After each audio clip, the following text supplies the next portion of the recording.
The Lost Elf in the North Pole, written and illustrated by Langel. In the cold emptiness of the North Pole was a little town. A town that was full of little elves hard at work all year around. These elves always had a happy heart and warming smile as they made toys for Santa to deliver to all the boys and girls around the world. There was laughter heard throughout this town at all times, and the streets were filled with the smell of mint, candy, and sugar cookies. The elves always loved to play around and hang out with the reindeer, but the elves never ever dared to leave the cozy town where they lived.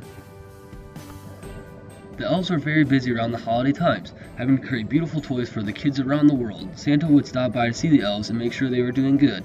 He would call every elf by their name as he walked around with his milk and cookies. The elves would make all sorts of things like dolls, toy houses, video games, and books, and much more. The workshop the elves worked at were always full of excitement and whispers of Santa's adventures around the world. There were many old and young elves that worked in the shop. One in particular elf that worked in the shop was always working hard and wanted to someday go on his own adventure, just like Santa. Merry Starlong, a diligent and prideful elf. He was yet considered a young elf amongst his fellow peers. He was a little different than the other elves. When he wasn't working in the toy shop, he would be seen walking by himself around Sugar Plum Lake. He loved to venture as far as he could to the outer lands of the town he lived at. Merry was also well liked by Santa, even a little more liked than the others. Merry loved to make toys just like the other elves, but his favorite thing to make was ultimate frisbees. He always loved to make the plastic discs and test it outside with his friends in the snow. He always told himself that one day he would go on his own adventure into the human world and see the boys and girls playing with the discs that he created. One day, Merry worked so hard that he made over 20 frisbees in just one day.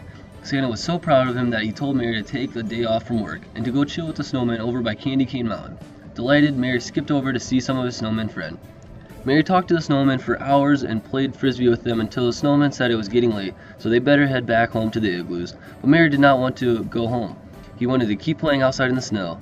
On that day, Merry decided to do something the other elves would never dare to do. He started to walk away from the North Pole. Traveling the cold tundra of the North Pole, Merry was unsure what he was in search for. He wandered for miles through the Candy Cane Mountain Pass, but what Merry didn't know was there was many miles between the North Pole and the rest of the world where Santa Claus would travel to. Merry was just happy to be on his own adventure. He was excited to see what was outside his little town and meet new people. He had a big smile and was willing to see new things. But as the hours went by, Merry started to grow weary and tired. His big smile turned into a frown as he didn't see anything except for snow and ice. He started to rethink the idea of ever leaving his town. As he kept thinking of this, he started to get sad as he thought of his cozy little house and his hot cup of tea sizzling over the stove. Finally, Merry decided to head back to the comfort of his little home. Heading back home, Merry was excited to just get back home. His little elf feet were starting to get tired, but after some time, Merry was still walking and all of a sudden he heard a loud thud. Looking around, he wasn't sure where the noise came from. All he could see was snow falling all around him. He put up his hands to his ears to listen for the noise again, but then this time the noise was louder and in an instant Merry fell through the ground. Landing on his bottom on a cold, hard rock floor, Merry shook his head as he saw stars spinning around him. When he shook all the stars away from his head, he started to look around and wonder where he was. This place wasn't like the bright, cheery home. Oh no, this place was dark and scary. Looking up at the hole he fell through, Merry wasn't sure how he would get out of this hole. Seeing a light from down the cave he was in, Merry figured he had no choice but to follow it. Standing up, Merry walked towards the yellow flickering light coming from the tunnel. Nervously walking down the icy path in the eerie cave, Merry could hear his heartbeat start to grow more rapid. Fearing what he would find at the edge of the cave was in his mind.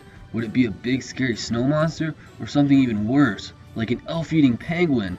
Thinking of all the scariest things that Merry could possibly think of, he noticed that he had started to walk faster and faster and hoped to run out of the cave and be back at his peaceful town once more.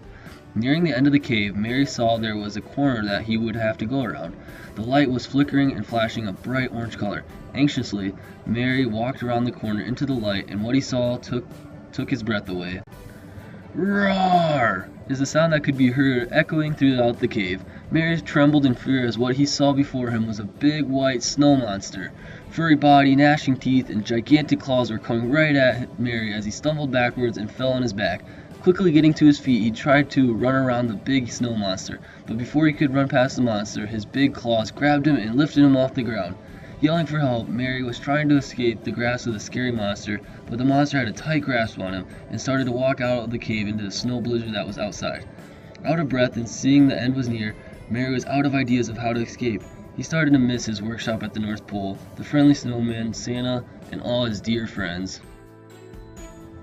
The snow monster was bringing Mary to his evil cave to eat him. When they got to the cave, Mary saw the icy stairs that were going to the evil lair that looked like the scary monster himself. Cold and tired, he thought he heard sleigh bells in the distance. That was impossible because only Santa had bells that sounded like that. Wait, Mary said out loud to himself, that sounds just like Rudolph clicking his hooves when he flies with Dancer, Dasher, Blitzen, and the rest of Santa's reindeers. Looking behind him as the monster was still holding him, he saw Santa flying over the sky and heard his cheery, "Ho, ho, ho!" Amazed, Mary couldn't believe what was happening as the monster turned around and let out a loud roar, and he saw Santa and the reindeer. Santa jumped off his sleigh and landed in the snow with a thud. Looking at Mary and the snow monster, Santa said, "There you are, Mary." Mary wasn't sure of what Santa was about to do. He thought he would use some sort of superpower and turn the snow monster into a giant chocolate mint patty. But before he knew it, one of his reindeers swooped down and grabbed Mary and set him down next to Santa. The snow monster looked up at his empty hands and his eyes turned red in rage. He started to walk towards Mary and Santa. Then at the last second, Santa pulled out of his red coat some type of toy figure. The snow monster stopped and looked at the toy figure wide-eyed. Slowly grabbing the toy, the monster started to laugh and held it up with a smile. Mary was amazed at what he just saw, and then looked at Santa and asked what just happened. Santa replied, "It was a grumpy snowman because he broke his Darth Vader action figure, so I got him a new one." Mary laughed with relief that he was no longer going to be eaten. Saying farewell to the now friendly snow monster, Mary and Santa hopped on Santa's sleigh. Santa asked Mary why he ran away, and Mary told of his adventures to the North Pole and how he fell through the ice and met the snow monster. Santa said, "Well, Mary, how about I bring you with me to deliver all these Christmas presents to all the boys and girls around the world?" Mary was overexcited and managed to stutter, "Yes!" So the Christmas Eve, Mary spent with Santa climbing up and down chimneys, eating cookies and milk, and placing gifts under the Christmas tree. When all the gifts were delivered, they made their way back to the North Pole. Mary was happy to be back in his own home with his candy canes and hot chocolate. That day was the most magical day in all Mary's life, and it would not soon be forgotten. The end.